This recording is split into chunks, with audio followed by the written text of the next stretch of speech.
Fransa se a cooperação no Timor-Leste e setor turismo no ambiente.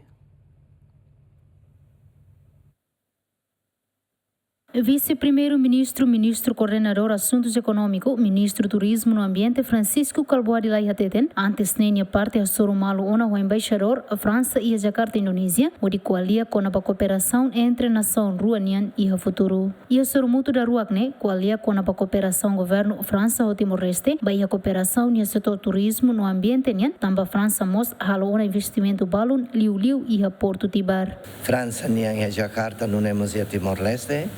Nebe ohin amnairua hasoromalu halo discussão do bukida liu tatu coopera e área turismo nomos e ambiente dinia não temos a agarresa tebes va França nebe maxira halo na investimento liu sitili port e la cleortan sira coopera moto ho Japão se halo solar panel e etenerai e o terceiro lugar, o treinamento, capacitação e a área turismo.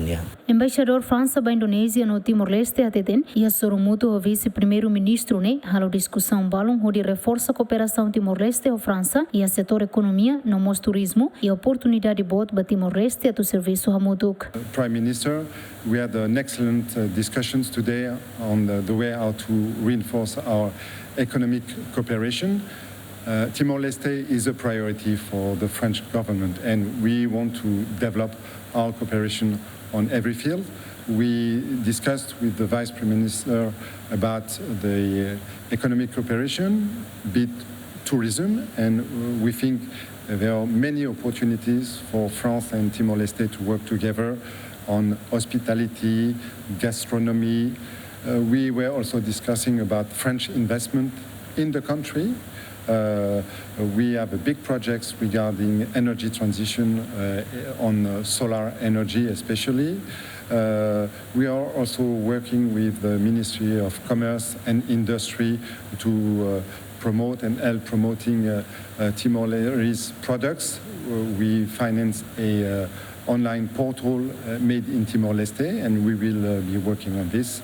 Generally speaking, we think we could also develop our cooperation on vocational training, reinforcement of capacities, and largely reinforcing international visibility of Timor-Leste because you have so many brilliant things in your country.